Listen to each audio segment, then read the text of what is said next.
Hey everyone, just showing off my latest creation, and hopefully I will be selling it at the local Harvest Festival.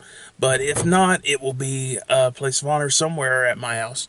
So I'm doubling up on the friendly YouTube shoutouts today because I didn't do last week's just because things ran out of time and I could not find a computer to upload anything because while I can check Facebook on like my iPad and everything like that, I need an actual computer to download my YouTube stuff. I'm just low tech. I'm just broke off my everything. So here is today's friendly YouTube shout out, and it is actually one of my favorite sites that I have discovered over the past year and a half. I want to say I discovered this about the spring of last year, and it's called Dead Meat.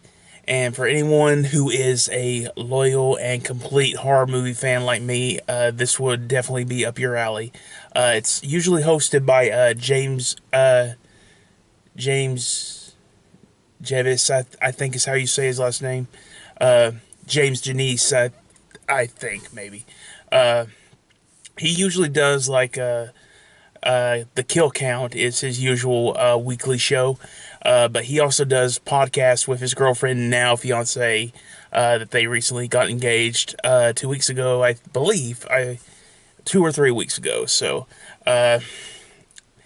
first of all, the Kill Counts is pretty much just your typical horror movie reviews, except he always lists like the characters that get killed off, how they get killed, and how bad or how good, depending on how you take your horror films. And then he does an analysis at the end of each review. And this is unique and weirdly very connective to me because when I was first starting to get into horror movies, I had cousins and I had an aunt and uncle that were high school age when I was a little kid. And whenever I know I had a couple of moments where like my aunt was babysitting me a couple of times, and she was going to go see a horror movie with girlfriends or on a date or something like that, and I would always ask her who died and how they get killed. And being 8 or 9 or 10, was that like a warning? No, it wasn't. In a lot of ways, I kind of feel it's just like me testing my limits on like what I felt I could take as proving I was a big boy and just filling out what I could take in terms of violence in films and stuff like that. I was already like a big movie makeup nut by the time I was like 9 or 10, so that was probably another influence on me. I don't really remember too much. I just remember those certain topics, and I do know that she usually wrote out on paper like what got killed, who got killed, how they got killed, and stuff like that. And she just like write out like a report and stuff like that. Um, and it was just one of those odd things that I kind of like, and I actually like that James really goes into depth of like announcing what certain horror tropes hold true, like are women always getting killed in horror movies, or like are slasher films anti-feminist or something like that. And I actually find his analysis really interesting, and he also goes into different details depending on what the movie is and what that entails. But of course, I also love his podcast episodes that he does with his now fiance Chelsea.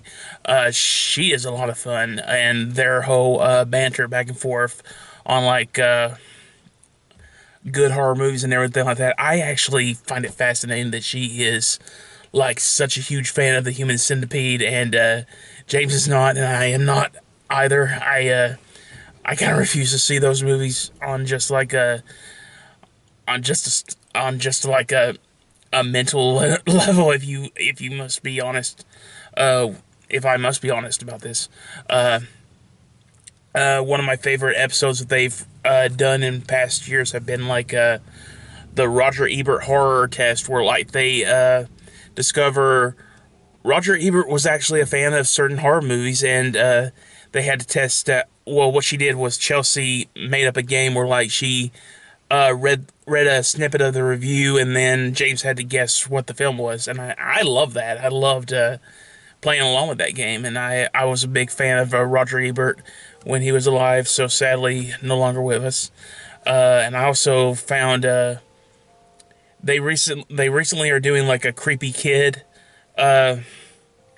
episode that you can find on their YouTube site. That is also like very interesting and going into all those things. So if you are a big horror movie fan, I would not think of any better way to start out your Halloween season than checking out Dead Meat with James Janisse. So check it out, please, and enjoy.